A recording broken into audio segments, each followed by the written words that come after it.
2024 లేదా 25లో డిగ్రీ లేదా బీటెక్ చదివారా? సాఫ్ట్‌వేర్ జాబ్ కోసం ఎదురు చూస్తున్నారా? అయితే కోడ్ జ్ఞాన్ 100 డేస్ కోర్సులో చేరండి, జాబ్ సాధించండి.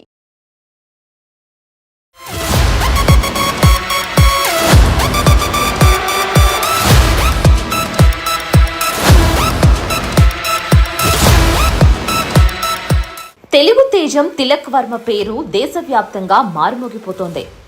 ఆసియా కప్ ఫైనల్స్ లో ఒంటరి పోరాటం చేసి టీమిండియాను గెలిపించాడు హైదరాబాదీ కుర్రోడు. ఫైనల్స్ లో జోలు విదిలించాడు. దీంతో మరోసారి తిలక్ వర్మ పేరు ట్రెండింగ్ లోకి వచ్చింది. చాలా కాలం ఈ పేరు యాది ఉంటది అన్న రీతిలో ఈ ఇన్నింగ్స్ సాగింది. ఇక తిలక్ వర్మ బయోగ్రఫీ ఏంటి అని మరోసారి నెటిజన్లు సర్చ్ చేస్తున్నారు.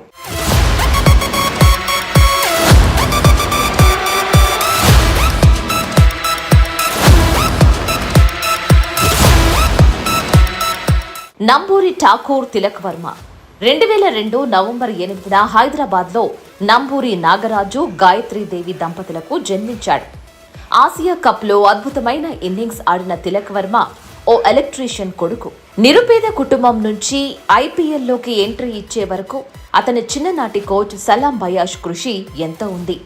తిలక్ వర్మ 11 ఏళ్ల వయసులో బర్కాస్ గ్రౌండ్లో టెన్నిస్ బాల్, క్రికెట్ ఆడుతూ ఉండగా దూరం నుంచి గమనించాడు సలాం బయాష్.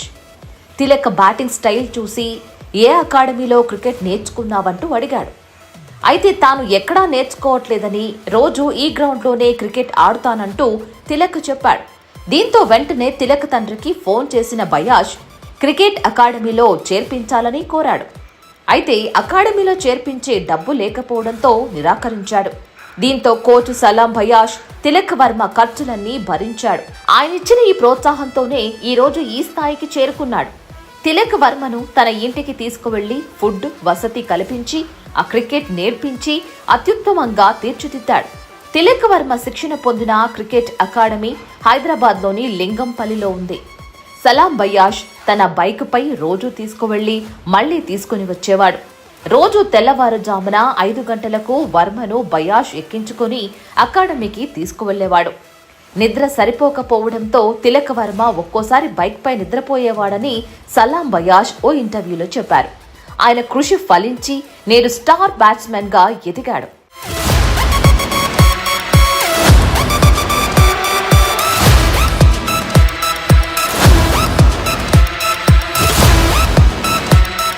తిలక్ వర్మ 2018-19 రంజీ ట్రోఫీలో హైదరాబాద్ తరపున ఫస్ట్ క్లాస్ అరంగేట్రం చేశాడు. అండర్-19 ప్రపంచ కప్ 2020లో రన్నర్-అప్ గా నిలిచిన భారత జట్టులో సభ్యుడిగా ఉన్నాడు. 2022 జనవరి 31 నాటికి లిస్ట్ ఏలో 16 మ్యాచ్లు ఆడి 784 పరుగులు చేశాడు. ఇక తిలక్ వర్మ ఐపీఎల్ 2022 మెగా వేలంలో 20 లక్షల బేస్ ప్రైజ్ తో వేలంలోకి రాగా మొదట సన్ రైజర్స్ హైదరాబాద్ బిడ్ చేసింది.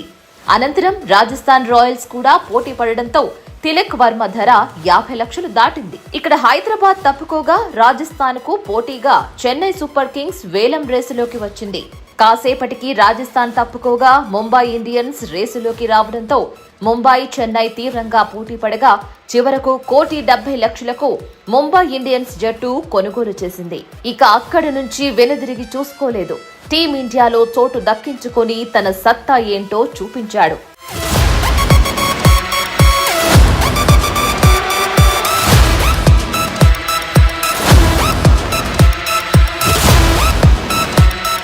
సుమన్ టీవీలో మీ పర్సనల్ అండ్ బిజినెస్ ప్రమోషన్స్ కోసం కింది నెంబర్కి కాంటాక్ట్ చేయండి.